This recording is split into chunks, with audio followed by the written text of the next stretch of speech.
Quiero invitarle aquí donde usted se encuentra. Siga adorando el nombre del Señor.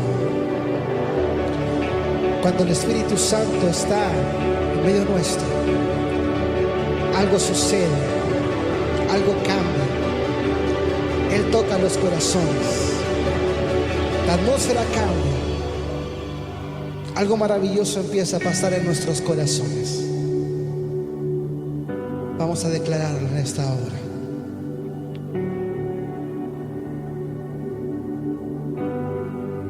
La atmósfera cambiando está. Tu espíritu está aquí. Es evidente tu mover. Tu espíritu está aquí. Ahí en su hogar usted declárelo también en esta hora. Dígalo. La atmósfera cambiando está. Tu espíritu está aquí. Déjate llevar, hermano, hermana, por este momento hermoso. Es evidente tu mover. Tu espíritu está aquí. Tu espíritu está aquí. Sí, lo creemos, Señor.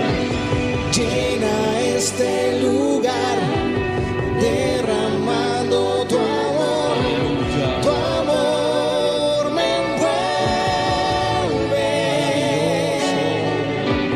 He venido por ti Concéntrate. a tus brazos de amor. Concéntrate en este Tu hermoso momento. amor me envuelve. Sí, sí.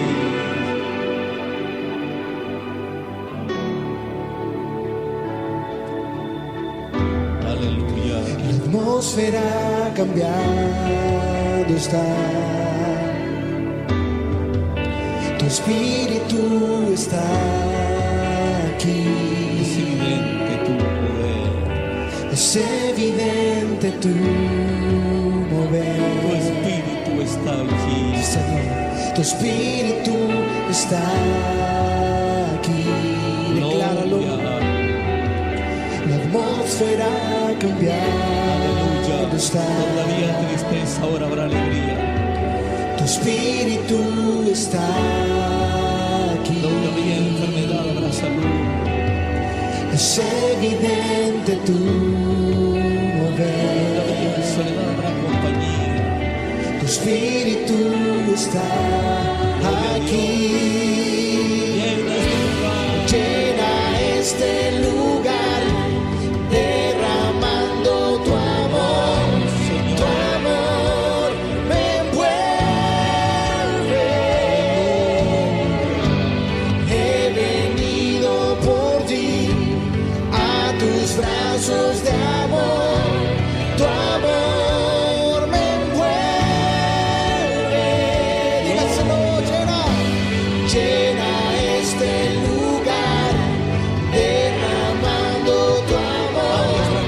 Tu amor me envuelve. Sea sensible, sea sensible.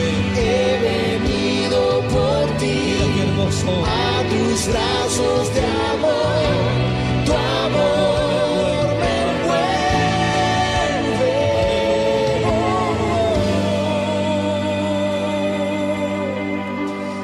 Tu amor, Señor, nos envuelve.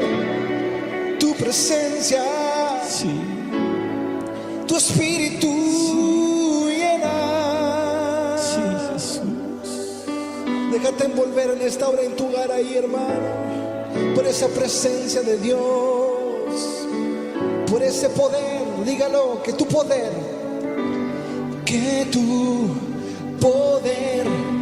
descienda hoy. Venga tu reino. Que se haga aquí tu voluntad. Que se haga aquí tu voluntad, como en el cielo. Que tu poder descienda hoy. Venga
Cuando el Espíritu llena, cosas maravillosas suceden. Aleluya. Decimos, milagros pueden suceder. Sí. Tu Espíritu está aquí. Es evidente tu mover. Es evidente tu mover. Tu Espíritu está aquí. Tu Espíritu está. Dígalo de nuevo, milagros pueden suceder. Milagros pueden suceder. Tu Espíritu está aquí. Tu Espíritu está aquí. Es evidente tu mover. Es evidente tu mover. Tu Espíritu está aquí. Tu Espíritu está aquí. Oh. Deja tus ojos cerrados un momento. Deje sus ojos cerrados un momento. Llena cada rincón, Dios. Llena cada corazón. Derrama tu amor en tus hijos. Que tu amor nos envuelva, Jesús. Aleluya. Que tu poder descienda. Que venga tu reino y que se haga tu voluntad. Sí, Señor. Como se hace en el cielo. Venga tu reino. En medio de los momentos difíciles que vive esta humanidad, Dios, Reino. tú puedes hacer que sucedan milagros. Porque donde está tu espíritu, es evidente tu mover. Y yo siento en esta hora que muchos están siendo tocados. Muchos están siendo bendecidos, están siendo sanados. Aleluya. Que tu poder descienda hoy. Oh, gloria. Venga tu reino. Aleluya. Que se haga aquí. Mira qué hermoso como Tu toca Dios los corazones. voluntad, como A los que son sensibles a su voz, a su espíritu. Mira cómo se mueve Dios en tu vida y en tu hogar. tu poder descienda. Abra la puerta de su corazón. hoy. Abra la puerta de su corazón. Venga tu reino. Venga tu reino, Señor.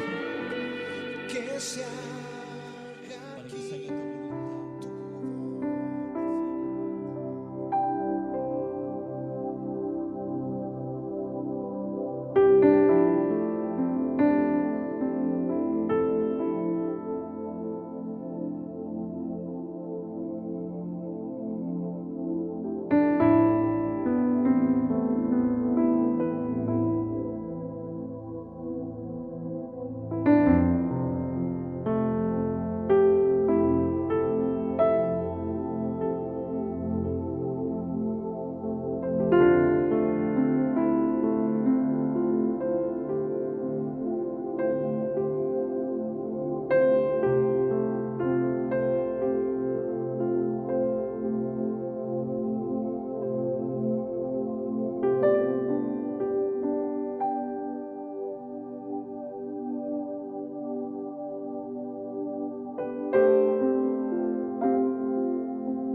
Gloria a Dios, hermanos, y los bendiga. Es un gusto y un honor, hermano, poderme dirigir a ustedes y más teniendo el privilegio de compartir el mensaje, la palabra de Dios. Primero que todo, hermano, quiero decirle que los extraño mucho, que ya este tiempo ya se está alargando demasiado y hace falta estar en coinonía, estar en la iglesia, que el Señor permita que pase este tiempo y podamos reunirnos nuevamente, hermano. Dios lo bendiga. Otra vez un saludo, un abrazo a todos ustedes. Y hermano, quisiera compartirle un mensaje de parte de Dios que había puesto el Señor en mi corazón de una manera muy fuerte, muy especial en estos días. Y quisiera para esto que me acompañe en su Biblia al Evangelio de Mateo.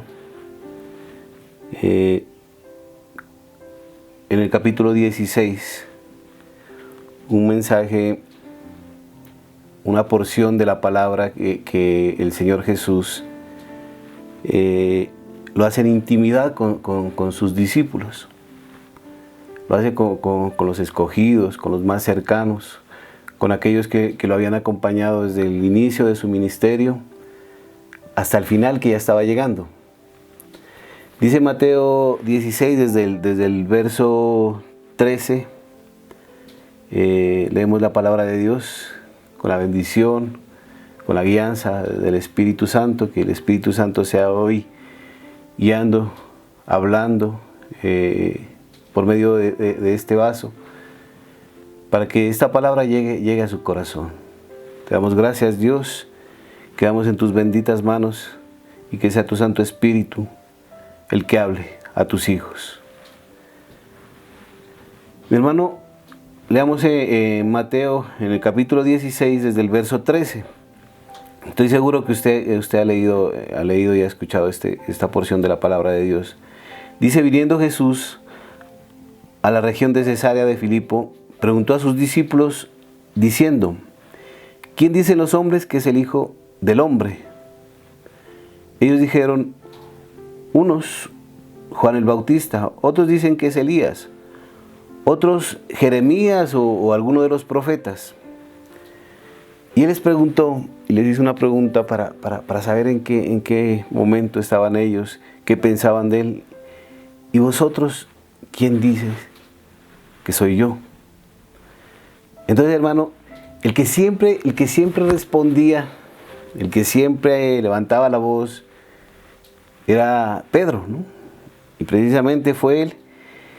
Y Pedro no responde con base a los milagros, en lo que el Señor había hecho, en lo que el Señor Jesús reflejaba, sino que él responde y mira el potencial de Jesús.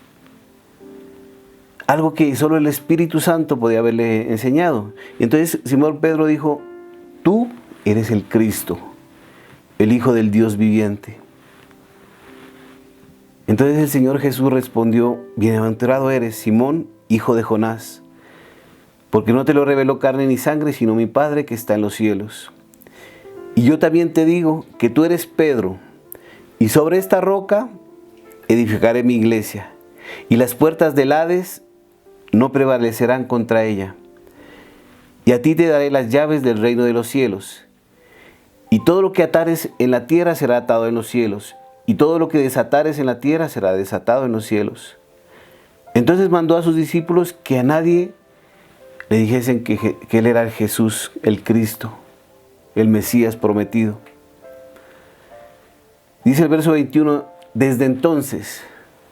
Mire, estas dos palabras, pónganle mucha atención, porque es como decirle, a partir de ese momento, como decir que el Señor iba a dar unas palabras que nunca se las había dado, que nunca les había hablado así. Dice: desde entonces comenzó Jesús a declarar a sus discípulos que le era necesario ir a Jerusalén y padecer mucho,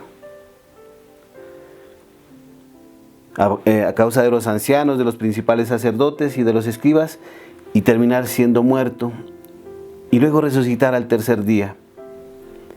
Entonces, tomando aparte a Jesús, Pedro lo reprendió.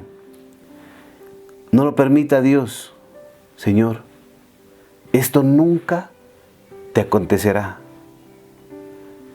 Pero volviéndose él dijo a Pedro: quítate de delante de mí, Satanás. Me eres piedra de tropiezo, porque no estás pensando en las cosas de Dios, sino en las cosas de los hombres. Acompáñeme a orar, hermano.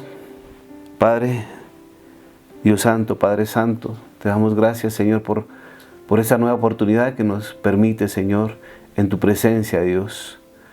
Hoy, Señor, te pido, Dios del cielo, que llenes este vaso, Padre, con tu palabra, que sea tu Santo Espíritu, Dios del cielo, Señor, el que guíe, Padre, y que no salga palabra de hombre, Señor, sino la palabra de Dios que tú quieres para tu iglesia amada, Dios, de acuerdo a la necesidad que tienen cada uno de tus hijos, Dios.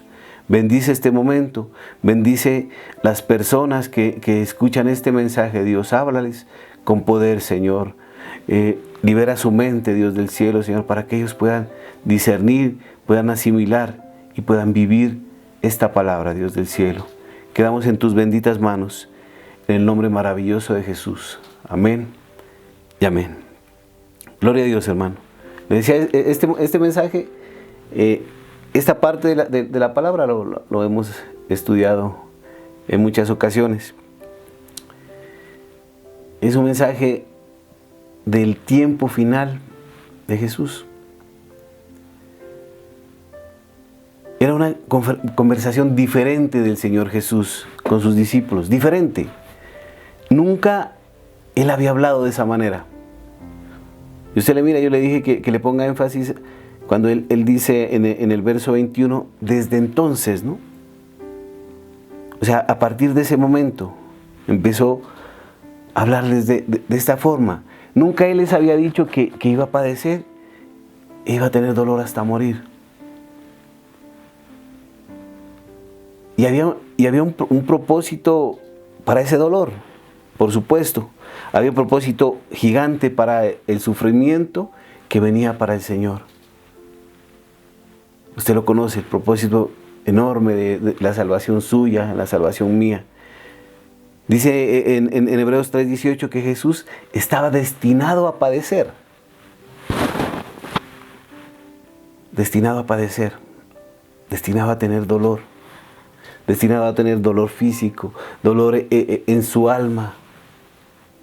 Muchos de los que lo alababan, lo victoriaban, lo habían recibido en una entrada triunfal a Jerusalén, lo iban a acusar, se iban a burlar de Él. Era necesario que Jesús padeciera dolor. Y Él les estaba anunciando a los discípulos lo que venía para Él y también para ellos. Porque ellos iban a ser parte de ese dolor, de ese sufrimiento. Yo pensaba, hermano, que si los discípulos supieran del sufrimiento que les esperaba por seguir a Jesús, no sé si lo hubieran seguido. Si en el momento que se encontró con Andrés, con Pedro, les hubiera dicho, miren, ustedes van a padecer esto. Quizá ellos hubieran dicho, no, entonces nos quedamos en nuestras barcas, seguimos pescando. No queremos morir, no queremos sufrir, no queremos huir. Pero pienso que el Señor Jesús esperó hasta ese momento de su ministerio para explicarles lo que significaría seguirlo. Y aquí hay un protagonista, además del Señor Jesús, que es el protagonista principal. Es el apóstol Pedro. Y mire que este hombre se asemeja mucho a nuestras reacciones, a nuestra forma de ser. Nosotros tendemos a juzgar a Pedro, ¿no? Tendemos a juzgarlo. Cuando leemos la parte final de este pasaje, mire que él dice que lo reprende, lo trae aparte y lo reprende al Señor. Pero cuando Jesús proclamó ante sus discípulos que Él iba a ir a la cruz, era la primera vez que todos ellos lo escuchaban hablar de esa manera. Ellos habían escuchado frases como, sé sano, o habían visto cosas cuando le llevaron unos pocos panes y los multiplicó, o habían visto que alguien impedido caminara. Habían mirado cómo se levantaba a un muerto de su tumba por una palabra de Jesús. Habían mirado el poder del Señor. Habían escuchado todas las enseñanzas que Jesús daba. Ellos eran personas como nosotros. Pedro era como nosotros, hermano. Quizá era el que más se parece a nosotros. Pedro tenía esa personalidad muy similar a la que tenemos nosotros.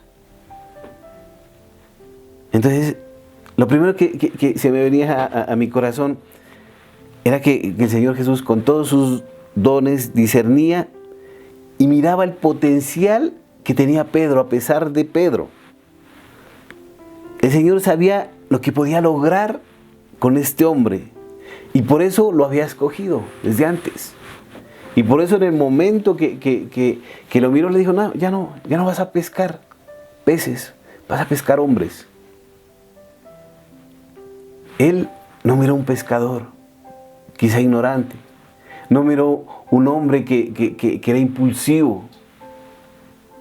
Él no miró un hombre que en un momento estaba bien, en el otro momento estaba abajo. Él no miró las fallas de Pedro. Y lo escogió.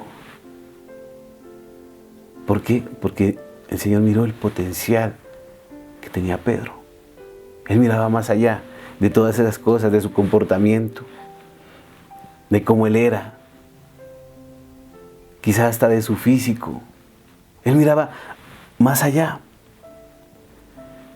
Pero además de ese discernimiento del Señor para escoger a Pedro y a sus discípulos, y para escogerlo a usted y para escogerlo a mí, para escogerme a mí, yo miraba algo que me llamaba más poderosamente la atención, hermano. Mire, tenemos que saber que se requirió mucha fe en Pedro para ver la grandeza que representaba Jesús. Pedro miró al Salvador. Pedro no miró algo, él miró algo en un nivel más alto. Él no miraba simplemente un hacedor de milagros. Él había mirado otros profetas que hacían milagros. Incluso creo que pudo haber visto a Juan el Bautista. Pero el potencial de Pedro había sido visto por Jesús. Pero el potencial de Jesús requirió una fe especial en Pedro. Este hombre, Pedro, iba a padecer mucho por ese hombre que estaba ahí, diciéndole que se iba a morir, que lo iban a matar, que iba a sufrir. Y quizá lo que sintió en su corazón es decir, no, que Dios no lo permita, eso nunca va a pasar. Pero era ¿por qué? Porque estaba mirando todo lo que iba a representar el Señor para Pedro y para la humanidad.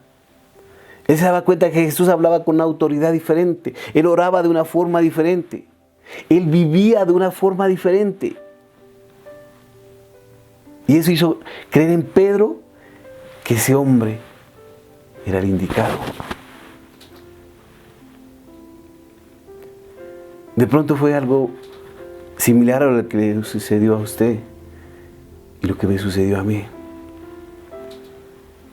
para creer en Cristo.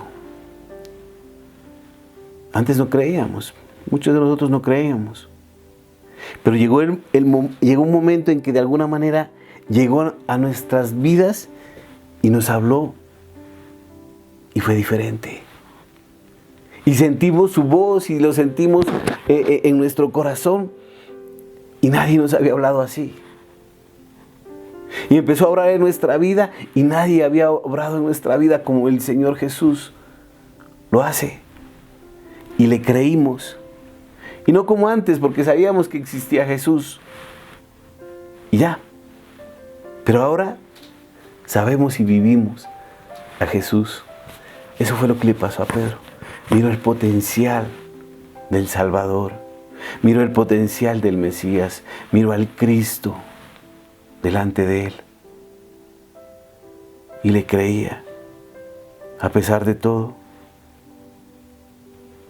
Y no era de decirle, creía como si usted o yo le decimos a cualquier persona, yo creo en ti. yo tengo fe en ti. No era así. Porque sabemos que cualquier persona es proclive a fallar. A veces decimos esa frase para decir a alguien, vamos, para adelante, yo creo en ti, yo creo en tu potencial, tú lo puedes hacer. Pero lo de Pedro hacia Jesús no fue así. Pedro miró a Jesús por primera vez y no dudó en facilitarle su barca para que predicara. Y luego Pedro, unas horas quizá más tarde, se rendiría a él y reconocería lo que Pedro, era delante de Jesús. La palabra dice en Lucas 5:8, dice, viendo esto Simón Pedro, que miraba la sobreabundancia de peces que habían logrado con el Señor Jesús, y dijo, esto no es normal. Esto solamente lo puede hacer alguien con un poder especial. Dice, viendo esto, Simón Pedro cayó de rodillas ante Jesús, reconociéndolo como el Mesías, y diciendo, apártate de mí, Señor, porque soy hombre pecador. No se sentía digno, porque delante de él estaba Dios. Y Pedro miró el potencial de Jesús para cambiarlo todo. Así como Jesús también había visto un potencial en Pedro que quizá nadie había visto. Quizá era un buen pescador. Y le decían, bien, dedícate a eso, Pedro. Mire, cuando quizá usted se ha preguntado, yo lo he hecho. Y le he dicho, Señor, pero ¿por qué a mí? ¿Por qué me escogiste a mí, Señor? Hay muchos mejores, más preparados, quizá más elocuentes. ¿Por qué me escogiste a mí para servirte? Yo creo que usted, hermano, le ha hecho esa pregunta. Señor, hay muchos mejores que yo. Se lo hemos dicho. Pero sepa, hermano, hermana, que el Señor miró su potencial. Él miró algo que quizá nadie había visto en usted. Ni siquiera usted mismo. Pero mi Señor sí lo miró, y gloria a Dios por eso. Yo aún no sé qué miró el Señor en mi vida. Aún no lo sé. Pero algo miró. Él, que lo sabe todo, para llamarme a servirle. Gloria a Dios. Mire, que Jesús llamaba a Pedro una roca. Pero no lo llamaba a Pedro una roca cuando él predicaba y 3,000, 5,000 personas se convertían. No. Él le dijo, tú eres una roca. En el momento en el que Pedro estaba más inestable que nunca. El Señor no juzgaba a Pedro de acuerdo a su proceder, sino a su potencial, a lo que él miraba. El Señor sabía que ese hombre iba a padecer mucho por amor a Dios, por amor a la iglesia. Pedro iba a padecer hasta la muerte. Y el dolor de Pedro era el que iba a hacer que ese potencial saliera a flote. En momentos difíciles de Pedro, en la cárcel, a punto de ser sacrificado, iba a morir. El Señor Jesús sabía todo eso y sabía que en ese dolor el potencial de Pedro se iba a mostrar. La fe de Pedro iba a sobresalir.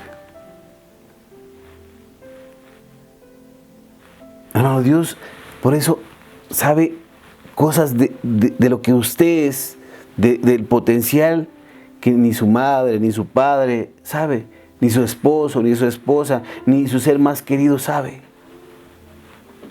O como le decía, ni usted en su mejor momento de su vida imagina que puede alcanzar. Dios habla a nuestra vida algunas veces no desde el punto de vista de nuestro desempeño, porque nosotros somos muy débiles. Por eso el poder de Dios se glorifica en la debilidad nuestra. Sino desde el punto de vista de Dios. Y el punto de vista es el potencial que usted y yo tenemos en Dios. No le estoy hablando de sus habilidades, de lo que usted haga mejor, no, sino de lo que Él ve en usted. ¿Y sabe en qué momento se va a desarrollar ese potencial? En el momento de dolor. Porque lo que usted va a desarrollar viene con un propósito de Dios. El Señor Jesús tuvo que llegar a una cruz para cumplir un propósito de Dios. Él tenía que llegar ahí. Y en ese momento de dolor se cumplió ese propósito. Hermano, para mí esto era un alivio, porque si fuera por lo que nosotros hacemos o por lo que nosotros pensamos que podemos lograr, no podemos hacer nada para el reino de Dios. En nuestras fuerzas no podemos hacer nada para el reino de Dios. Pero gloria al Señor, que lo que hacemos para el reino de Dios solo depende de Él. Solo depende de Él. Él puede hacer a través nuestro obras de bendición, obras de edificación, un mensaje, una palabra, un alma rescatada por intermedio suyo. ¿Se ha dado cuenta, hermano, que a veces le compartimos y no sabemos de dónde? ¿No? Es Dios que ha mirado nuestro potencial y obra a través nuestro. Por eso, hermano, Dios llama a Pedro una roca, a pesar de ser tan inestable. Le digo que era inestable porque ahí está en el capítulo 16 de Mateo que leímos. Pedro se gana el mejor halago del Señor, se gana el premio mayor, al reconocerlo como Mesías, como el Hijo de Dios, y le dice: Pedro, no te lo reveló ni carne ni sangre, sino el Espíritu de Dios. Y se gana el mejor halago del Señor Jesús, quizá de los que se encuentran en la Biblia.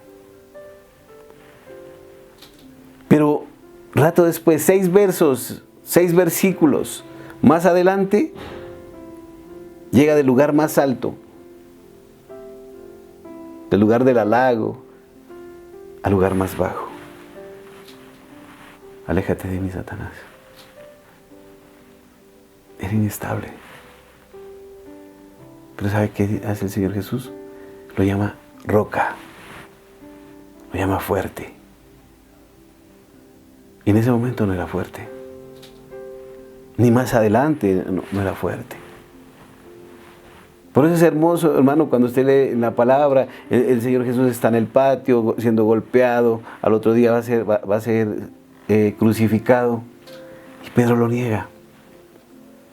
Y en la palabra muestra ese momento tan especial que Pedro levanta la mirada y el Señor Jesús también, y lo mira. Y quizás el Señor dice: Pedro, pero yo sé lo que voy a lograr por medio tuyo. Quizás cuando le fallamos al Señor nos sentimos así. Y a veces nos cuesta levantarnos. Nos cuesta levantar la mirada al cielo. Pero cuando levantamos la mirada al cielo, le aseguro que ahí está la mirada de Cristo, diciéndole: sí, me fallaste, pero yo sé lo que voy a hacer con tu vida. Sé de tu potencial. Sé lo que voy a hacer por medio tuyo. Yo lo sé.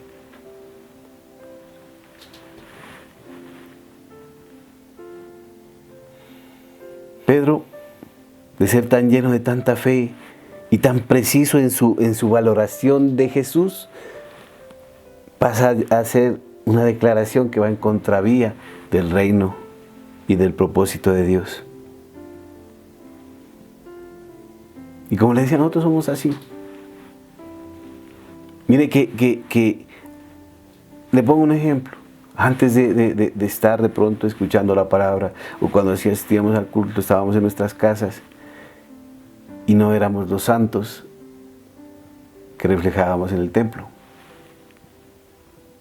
Muchos salíamos peleando, muchos salíamos amargados, muchos salíamos con pereza.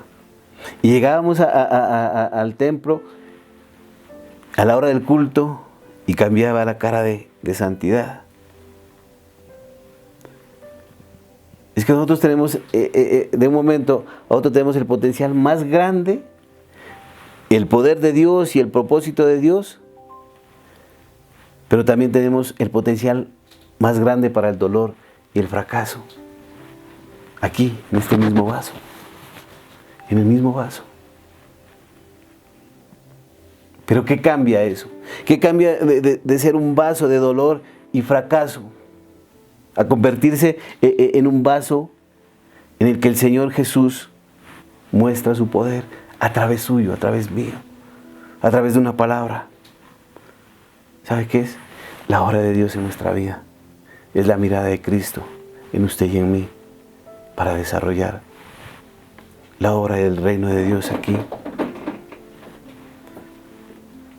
Mire, Pedro toma a Jesús aparte. Yo me ponía a pensar, lo toma aparte, ahí Mateo 16, 22, y lo reprende.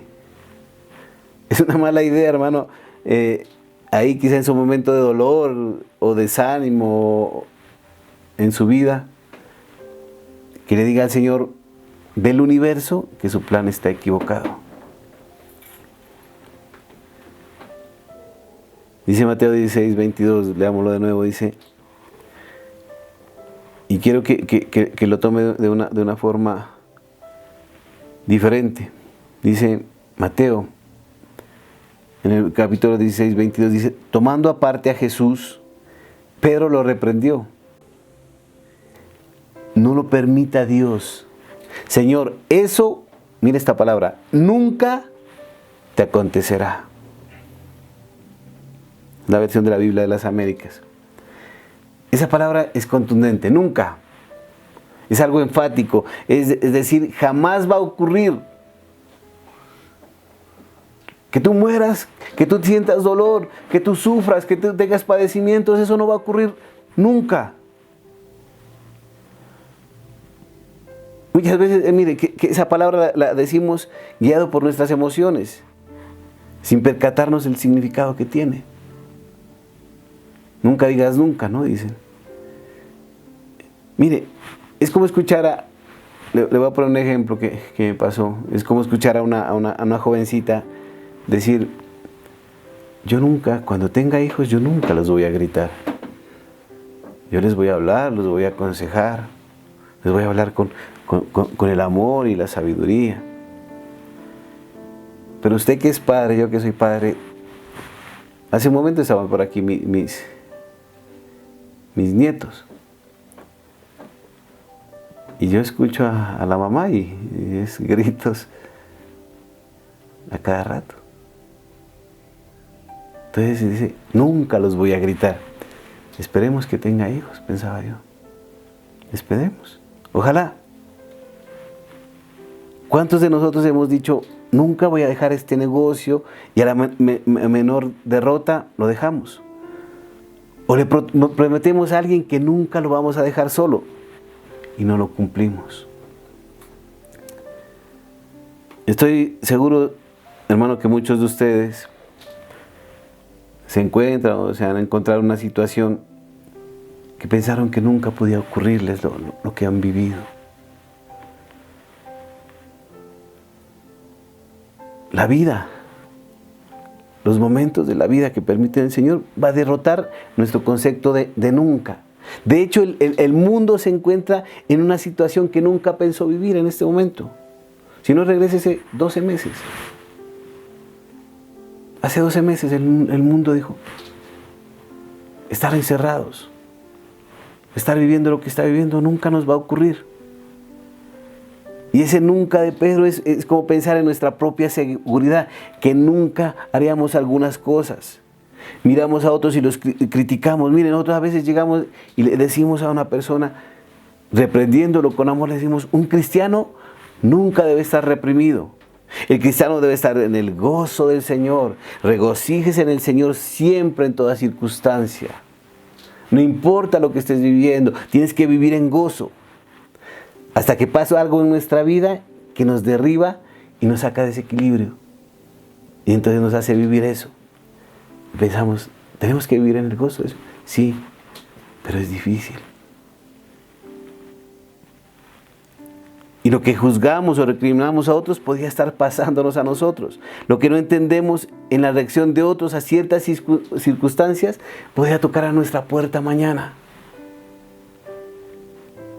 Pedro lo dijo mientras estaba con el Señor en la cena de Pascua, donde el Señor les decía, este es mi cuerpo entregado por vosotros, y les decía que iba a suceder su muerte y su dolor prácticamente en 24 horas. Y ellos no lo pueden entender. Les decía, voy a morir, voy a sangrar, voy a dar mi sangre por ustedes. Y ustedes no van a saber cómo van a reaccionar. Su fe va a fallar y todos se alejarán de mí, me van a dejar solo. Incluso uno de ustedes va a traicionarme. Y entonces, ¿quién levantó la voz en ese momento? Pedro. Le dijo, si tengo que morir por ti, yo nunca te dejaré. Y lo cumplió. ¿Cuántos nunca hemos dejado de cumplir? Nosotros juzgamos a Pedro, pero le pregunto algo, hermano. ¿Usted nunca ha tenido dudas? Quizá usted ahora está luchando con lo que usted miró que otros ya han luchado y puede entenderlo. Mire, y perdóneme que le hable en forma personal, yo no sabía el dolor de perder a alguien tan cercano, tan amado, tan querido. Y cuando yo miraba en otros ese momento, decía, ojalá nunca me pase a mí. Pero pasó y sentí ese dolor que solo se sabe cuando se lo vive. Pero nunca hubiera querido vivirlo. Y Dios me enseñaba algo. Es que mi concepto del nunca es diferente al nunca de Dios. Me llevaba a desarrollar mi concepto de lo que no es posible, de lo que nunca puede suceder. Porque, mire, muchos de nosotros hemos abandonado nuestra esperanza y la palabra final es nunca. Decimos, tú nunca serás feliz, como lo son ellos. Tú nunca podrás librarte de esa maldición ancestral, si tu padre fue así, si tu madre lo hizo, si tu abuelo también lo hizo. ¿Qué te hace pensar que lo puedes lograr? Nunca vas a lograrlo. Nunca vas a recuperarte de esa caída, nunca vas a recuperarte. Esto nunca te va a suceder, nunca vas a lograrlo. Después de este momento de dolor, nunca voy a ser el mismo. Es nuestro nunca. El momento de dolor, el momento de prueba, el momento en sus momentos difíciles, es nuestro nunca. Porque pensamos que no nos vamos a levantar de algo terrible que nos pase. Pensamos que el dolor de perder a alguien querido se va a quedar ahí y no lo vamos a superar. Y nos bajonea, y nos entristece, y nos afecta. Es nuestro nunca. Porque Dios nunca nos va a dejar en el piso. Porque Dios nunca nos va a dejar con el dolor por siempre. Mira, hermano, su lucha no va a ser para siempre. Usted sí está luchando y fuerte y quizá tiene dolor en este momento, pero ahí se está cumpliendo un propósito, porque el dolor lo lleva a que usted cumpla un propósito. El propósito de Dios. Por eso Dios mira el potencial. Por eso a veces Dios permite que situaciones difíciles ocurran, para cumplir un propósito, para que el potencial salga con ese dolor. Entonces, pero la lucha es momentánea. Usted hoy va a luchar, pero no va a luchar por toda la vida, va a luchar. Y luego viene una bendición. Esa bendición tampoco va a durar toda la vida. ¿Por qué? Porque viene una lucha después. Y luego va a venir una bendición después. Pero Dios nunca, escúcheme, porque el cielo habla de un nunca diferente. Hoy quiero enseñarles quizá otro nunca. Un nunca que no viene de la boca de Pedro. Un nunca que no viene de su boca. Es un nunca que viene de la boca de Dios. Y lo va a ayudar poderosamente a cumplir el propósito de Dios en su vida. A pesar del momento difícil que esté pasando. A pesar del dolor que sienta. Porque el dolor de Jesús en la cruz del Calvario lo llevó a cumplir un propósito. A veces el dolor es necesario para cumplir un propósito. Un dolor terrible, una pérdida, una enfermedad. Pero lo lleva a cumplir un propósito. Por eso quisiera que usted, que escucha este mensaje, va a repetir algo en voz alta. Porque algunos, después de haber pasado su propio infierno, después de haber asistido a su peor asalto de la fe y a su mente, después de haber sido abandonados, después de que las circunstancias han acabado su energía humana, hay una promesa poderosa en la palabra de Dios. Grande en la palabra de Dios. Y no es una predicción de Pedro, es una promesa de Dios. No es el nunca de Pedro, es una promesa de Dios. Por eso yo le pido en este momento, búsquela en Hebreos 13 y la vamos a leer juntos y quizá la gritemos juntos o la declaremos en voz alta. Porque es algo, hermano, que en los momentos de dolor nos hace entender que se va a cumplir el propósito de Dios. Es algo tan poderoso, hermano, de poder entender que la prueba, la lucha, la pérdida, a veces se lleva un valor inferior por todo lo que está por delante.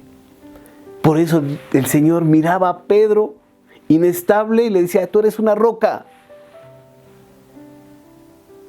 Y Pedro, con todas sus fallas, con todas sus dudas, tú eres una roca. Pero ¿sabe cuál era la Dice Hebreos 13, en el verso 5. Y usted conmigo va a leer la última parte. Que dice, nunca, nunca te dejaré ni te desampararé. Nunca te dejaré ni te desampararé. Nunca. Ese es el nunca de Dios. Porque ese nunca sí se cumple. Porque Él va a estar cada minuto, cada segundo de nuestra vida. Y no nos va a dejar, ni nos va a desamparar. Hermanos, declárelo, grítelo. Todos pueden dejarlo. Su padre, su madre. Pero yo no, dice el Señor. Nunca te voy a retirar mi amor. Nunca voy a cambiar mi parecer de ti. A pesar de todo, a pesar de que en esa prueba y en esa lucha quizás renegaste de tu fe. A pesar de que en esa prueba y en esa pérdida no fuiste el hombre o la mujer que yo pensaba que se iba a levantar. Pero no. Pero yo ahí en esa debilidad te miré, porque yo miro tu potencial, dice el Señor. Y por eso no te voy a dejar, y por eso no te voy a desamparar. Y por eso nunca voy a... Mire, recíbalo de parte de Dios. Él le dice, por eso nunca voy a abandonar los planes que tengo contigo. A pesar de que en este momento estés inestable. A pesar de que en este momento estés en debilidad. A pesar de que en este momento ni siquiera puedes levantar los ojos al cielo para mirarme y buscar mi mirada. A pesar de eso, nunca voy a abandonar los planes que hice y tengo trazado para tu vida. Hermanos, si nosotros no queramos, porque Él dice que empezó la buena obra y va a terminarla. Y ese nunca es un nunca que se cumple, porque viene de Dios, hermano, aleluya, porque viene del Señor. Cuando Dios dice nunca, quiere decir nunca. El enemigo no puede hacer nada, porque tenemos una esperanza viviente, la esperanza de aquel que dice, y se lo voy a repetir, nunca te dejaré ni te desampararé. Nunca te voy a dejar ni te voy a desamparar. Así estés sufriendo, porque yo permití ese dolor, dice el Señor. Porque ese dolor que estás experimentando, yo lo permití. ¿Para qué? ¿Sabe para qué? Para que ese dolor se potencie. Es el potencial para cumplir el propósito de Dios.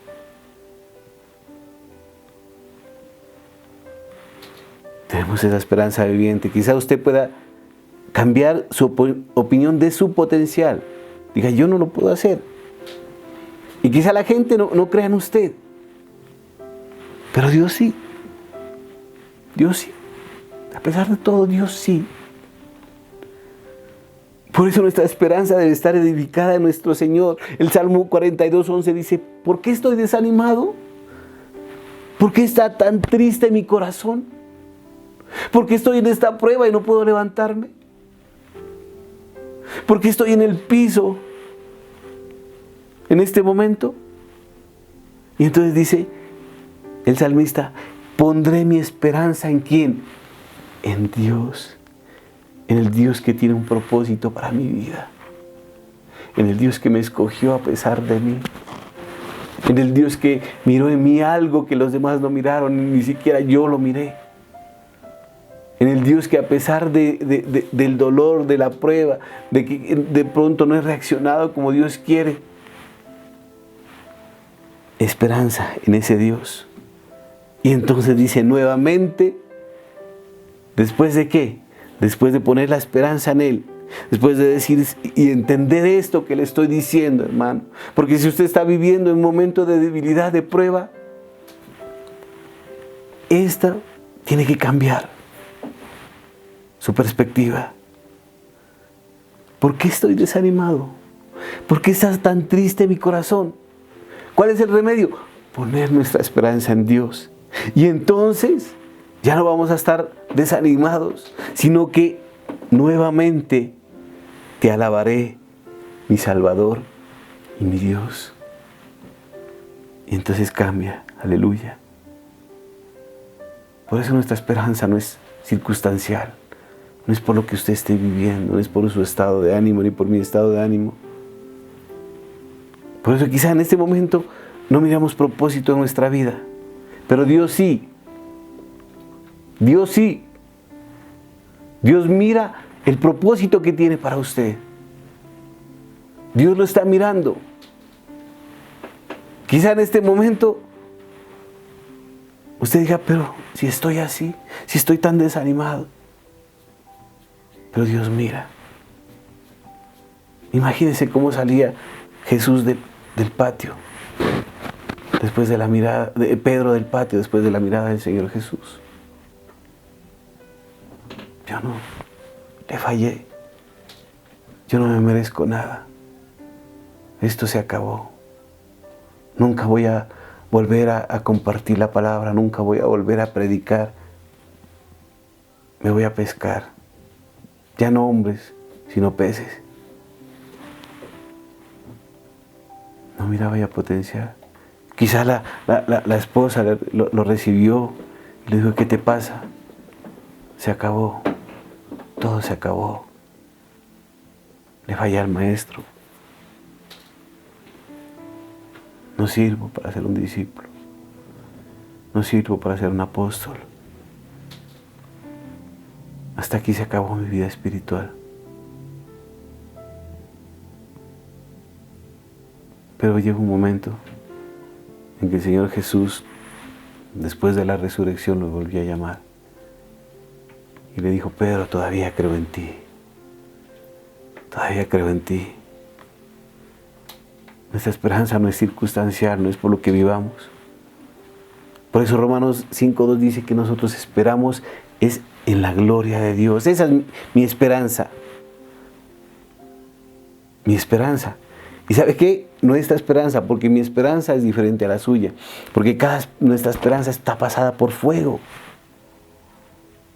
Por fuego de la prueba, ha sufrido abandono, ha sufrido dolor, pero ha podido regresar.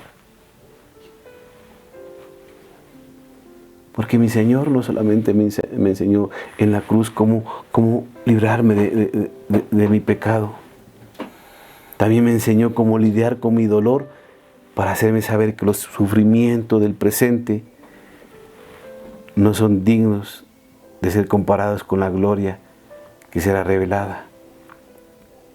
Por eso, hermano, hay un potencial en su dolor.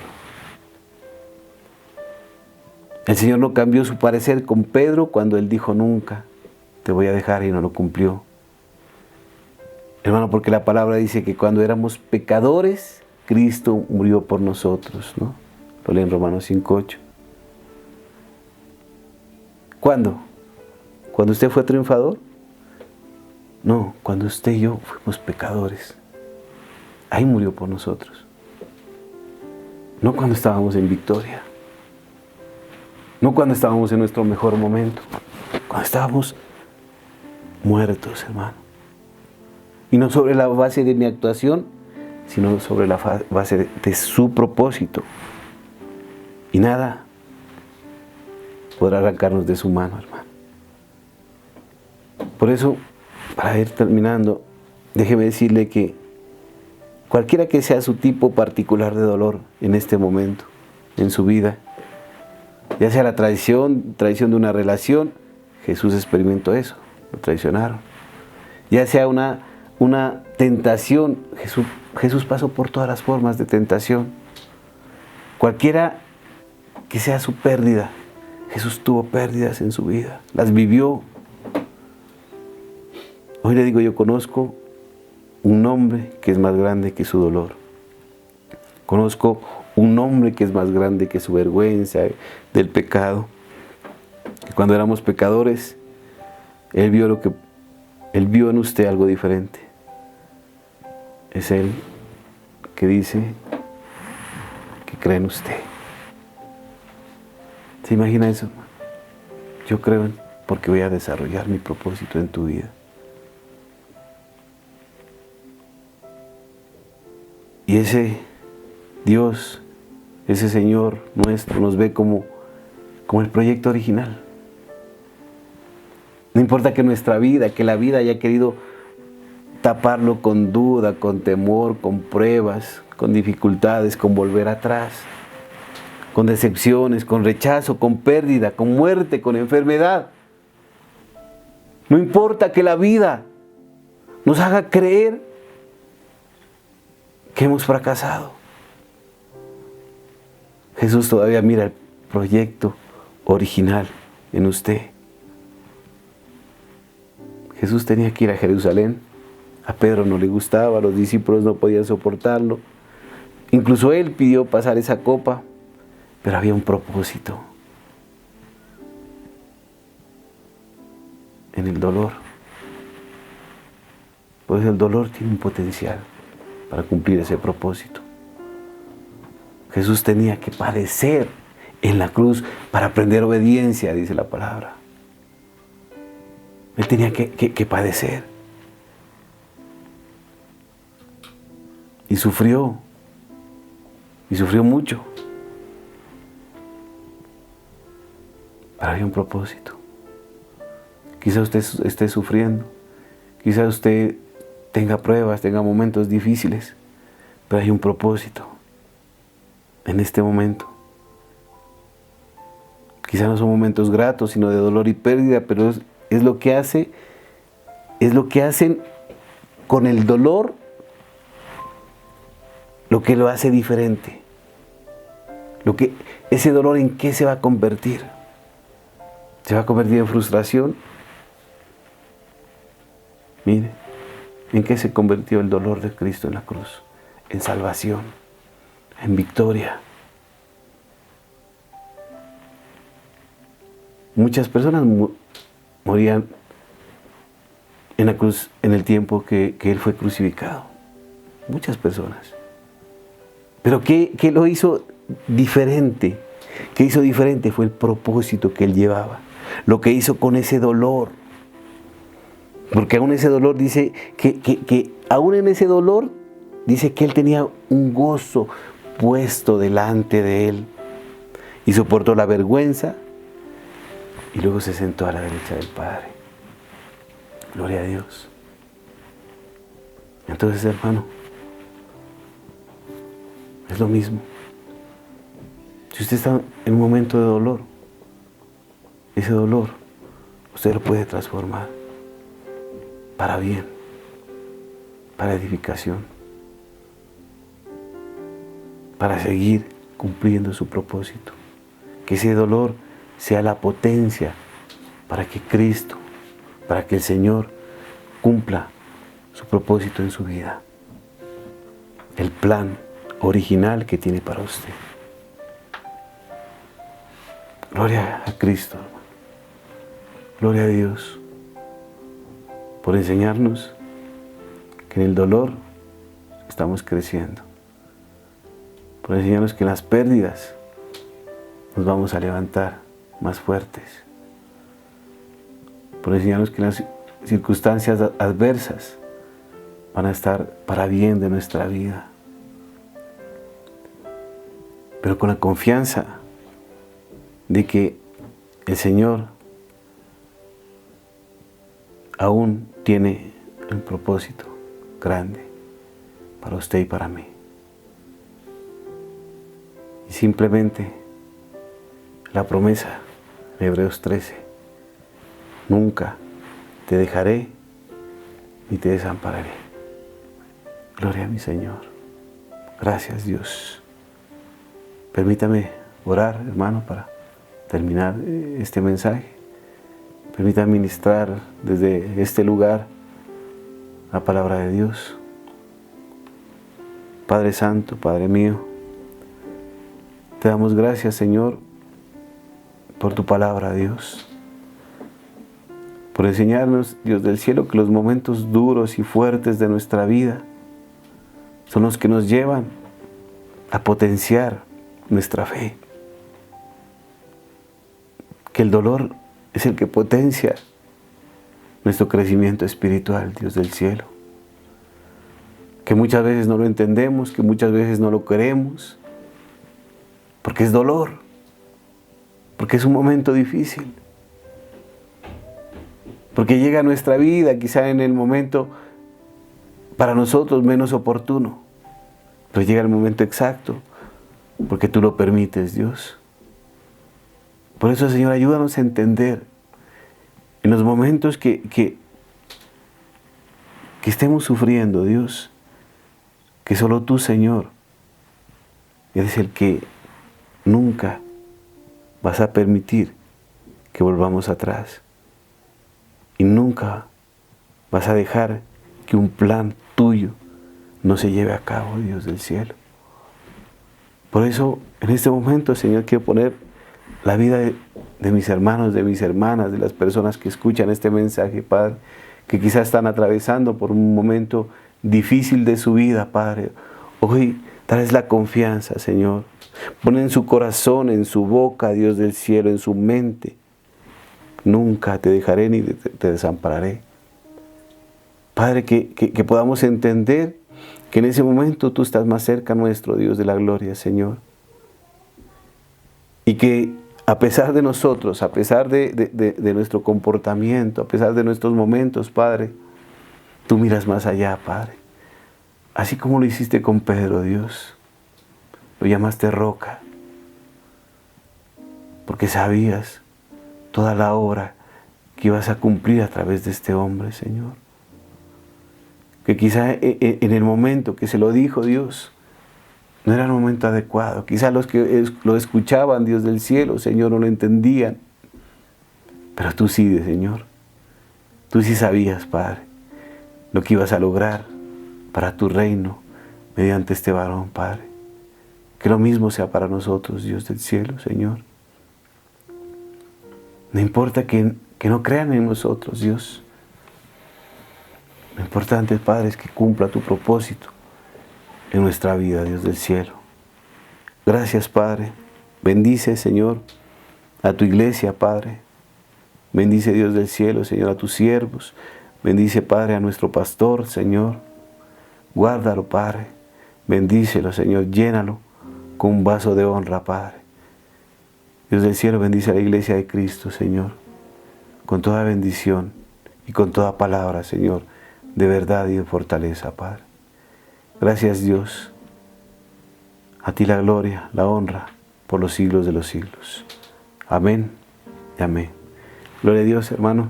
Muchas gracias y que el Señor sea bendiciéndolo mucho en este tiempo. Y ojalá pronto volvamos a reunirnos. Los amo mucho. Dios los bendiga.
¿Qué hago yo?